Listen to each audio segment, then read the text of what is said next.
বলে ভক্ত হরিদাসকে দেখবো না শুনবো? কীর্তন শোনে না দেখে? বলে না, এমন এমন ভক্ত আছে তারা লীলা দর্শনও করে।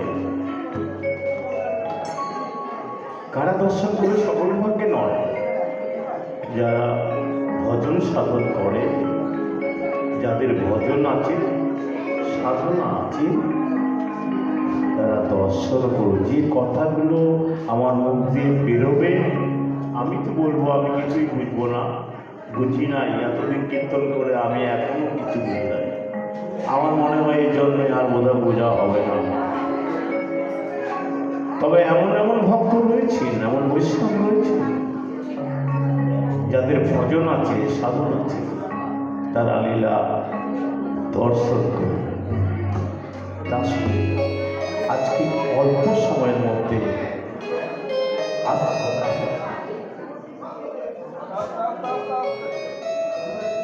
আমরা সাধন করি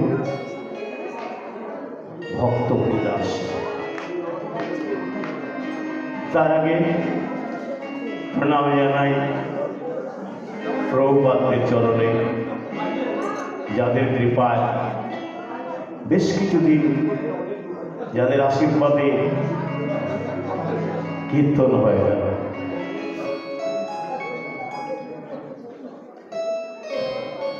আমার তো ভজন নেই, সাধন নেই, কিছুই নেই, তবে একটা শুধু প্রভুদের কৃপায়, প্রভুদের আশীর্বাদে মোটামুটি জীবন ভালোই গেল। তবে এখন তো যাওয়ার সময় হয়ে গেছে, আপনাদের যেমন প্রসাদ হয়ে গেছে, এবার বাড়ি যেতে হবে, ঘরে ঘুমোতে হবে, তাই তো? তা আমারও তো গোটাতে হবে, আমাকেও যেতে হবে, আমিও গোটাচ্ছি। কেন আমাকেও যেতে হবে? আপনাদের পেছনে পেছনে আমিও যাব। আপনারা সবাই চলে যাবেন আর আমি পেছনে পড়ে থাকবো, তা মনে হয় নাকি? যেতে হবে না? তবে শুধু শুধু যাব না, যাব যখন যে কথাগুলো হরিদাস ঠাকুর বলেছিল, এটা আজকে বলবো না, আগামীকাল। আমি যখন যাব, প্রভু তুমি আমার কাছে থাকবে। আমরা ভগবানের কাছে এসে ভগবানকে একটা প্রণাম করে কত কিছু আমরা বলি, এটা দাও, সেটা দাও, ওটা দাও, এটা দাও। কিন্তু মহাপ্রভু যখন হরিদাসের কাছে এসে বলে, তোমার কি দরকার, তুমি আমায় বলো, কিসের দুঃখ, কিসের কষ্ট, কিসের জ্বালা যন্ত্রণা, সব তুমি আমায় বলো। স্বয়ং ভগবান বলছে, চৈতন্য মহাপ্রভু। কিন্তু হরিদাস ঠাকুর বললেন, শুনবে?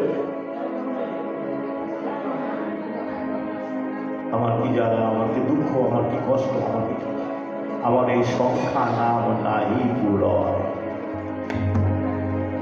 আমি যে সারা জীবনে ব্রত নিয়েছি, 3 লক্ষ হরিনাম আমি প্রতিদিন গাইব, এখন কণ্ঠ অবসরে আসছে প্রভু, এখন আর নাচতে পারি না, গাইতে পারি না। আমি যে বলেছি উৎসব ছাড়া হরিনাম গাইব, এখন আর আমি পারছি না প্রভু। মহাপ্রভু বললেন, বৃদ্ধ হইলা হরিদাস, এবে সংখ্যা অল্প করো, ভজনের সিদ্ধ দেহ তোমার নামেতে আগ্রহ কেন?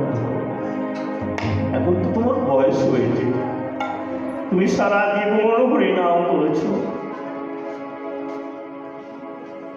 আর তোমার মুখে হরিনাম শুনে শুনে এই বকুল গাছটাও সিদ্ধ হয়ে গেছে। যা